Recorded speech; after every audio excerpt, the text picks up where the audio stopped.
I just knew that the song was about her as much as I also at the same time was feeling really unknown in my own self. So you really like took yourself out of it and like really just like looked at the broader perspective, like you said, and you made it come full circle and you made it about your sister. Yeah. Now everyone is calling it code red.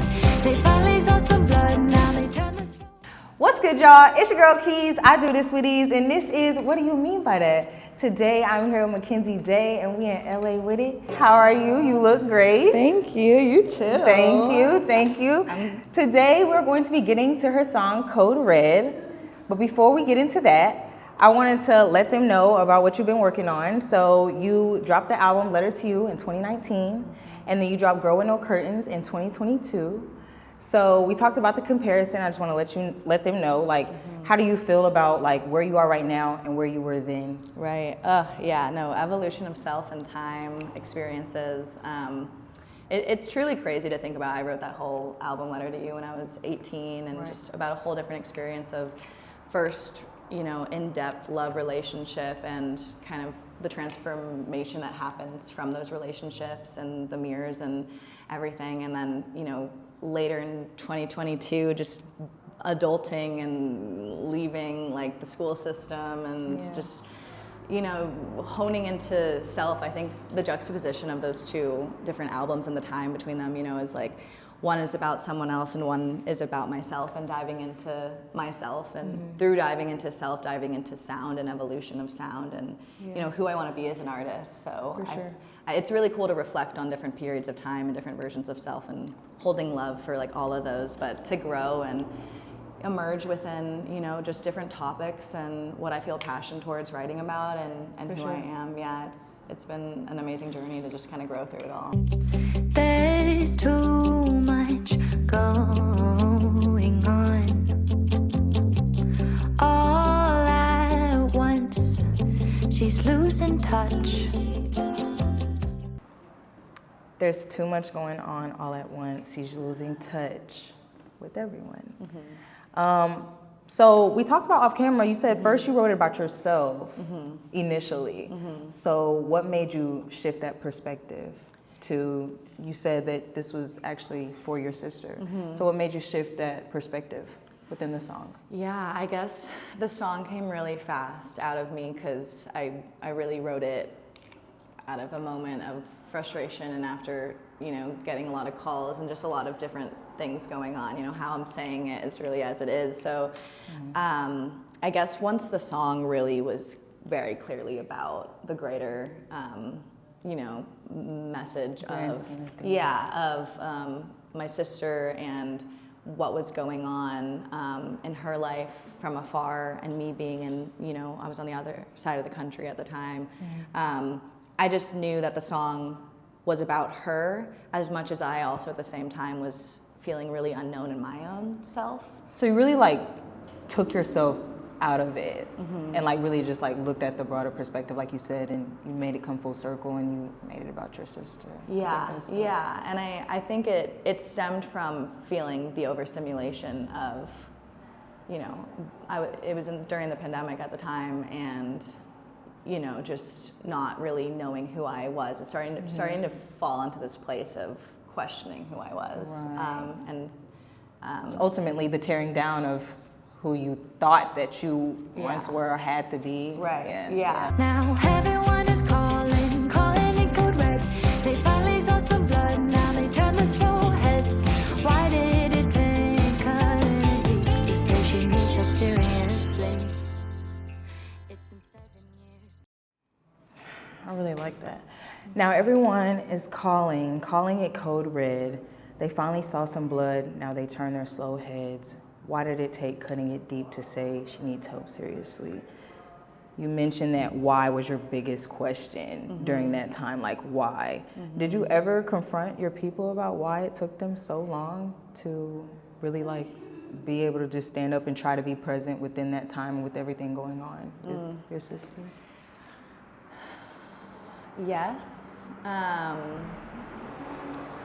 Family is such a concept. It is. And it's different for everyone, and I have so much love for my family, but I think that you know, with older generations, there comes, you know, just a whole different upbringing, experiences, and I think mental health is really something that I feel like, you know, our generation has a little bit more of an awareness of. And there was a moment where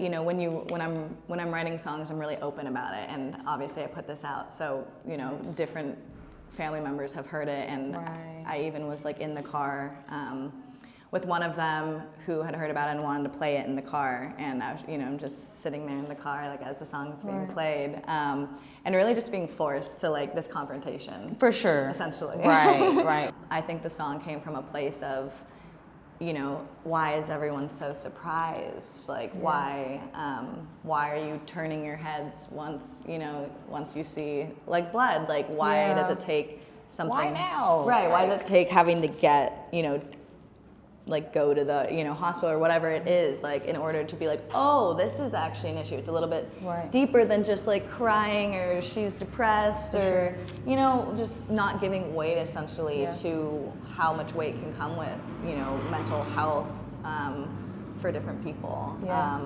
So it can be really uncomfortable and scary to write about these things, especially because, you know, I hold so much love for my family and for, you know, the different kinds of people that are in my family and just the different experiences that they've had that have made them who they are and understand things differently. But yeah, it definitely, you know, was a little bit of a shock, I think, for some of them, and I think some of them felt a little bit like daggers, like just a little being bit, you know, which I understand. But I think my sister would agree on how she felt within different, you know, support and things, and everyone really, I believe, can, you know, is showing up as much as they can show up essentially in their best. Do you have any advice for people that struggle with just being present for moments like that? Because like you said, you and your family kind of, you know, struggled with the showing up really for one another. So what's some advice that you can give for people or families out there that, like, what are some signs that, you know, that we should look out for before it gets to, you know, the showing of the blood and just things like that? Yeah, that's a beautiful question. I think really building relationships is important. I get pretty existential at this point in my life with just the fact that, you know, my family is my family and I came from you and we are bonded essentially in this lifetime for some reason. And so I think within that, you know, really trying to make space to understand, you know, your family and these people that you might have a lot of differences or might feel very different from, or maybe, you know, perspective, perceptions, experiences, whatever it is, but trying to just find the common ground and communicate. Past 7 years, I'm getting calls and voicemails from all my relatives. They all have questions, not to mention it's a bit invasive. I'm getting calls and voicemails from all my relatives. They all have questions, not to mention it's a bit invasive. You said your people started contacting you immediately, like after? Yeah, so I was on the East Coast, like I said, and all my family is on the West Coast. So I think because I'm the person my sister felt most comfortable to go to, you know, regarding all these things and, you know, telling me whatever was going on, my family just knew that I would be the person that would have answers the most, I guess. I think when everything just started getting really bad, everyone just was calling me for answers, and it was... Was that overwhelming for you? It was so overwhelming. I remember, like, one of my family members called with, like, such a good, you know, everyone had the good intention, but it just, for me, in my experience, it felt like, I can't answer these calls right now. Like, I'm getting voicemails that felt just triggering because there was just talk on, like, suicide and just different things of, like, we can't let it get here, whatever it is. Like, and I just felt so like overstimulated. Like I'm not the person for all your answers. Like I'm not this vessel of like, you know, communication and like, once again, you know, like good intentions with just really wanting, you know, my sister to be okay at the end of the day. But, you know, just being there for like the past 7 years, essentially, of just, you know, whatever she needed, like holding her, helping her breathe, like not, you know, whatever the situation was. And then it just being like, you need to tell us what's going on. And like, and just a little bit like, I understand we're all scared and we all want the same thing. But yeah, just kind of you know, it's hard to understand other people's perspectives and experiences when they're not, you know, living it. So. All right, y'all, so that was Code Red by Mackenzie Day. I hope y'all enjoyed the end of this episode. Be sure to let them know where to plug you in at. Like, where can they find you at? Yeah, you can find me on all platforms, Mackenzie Day, on the social media, Instagram, Mackenzie Day with 2 Y's as of now. Not forever. For sure, for sure. Thank you for being here with us. Thank you for coming. I enjoyed your time. Thank you. I appreciate the conversations, the kindness, and just so much gratitude for the experience of being here. Sure, most definitely. Be sure to check out the next episode. I will see y'all in the next one. Peace. Now everyone is calling it code red. They finally saw some blood, now they turn their slow heads.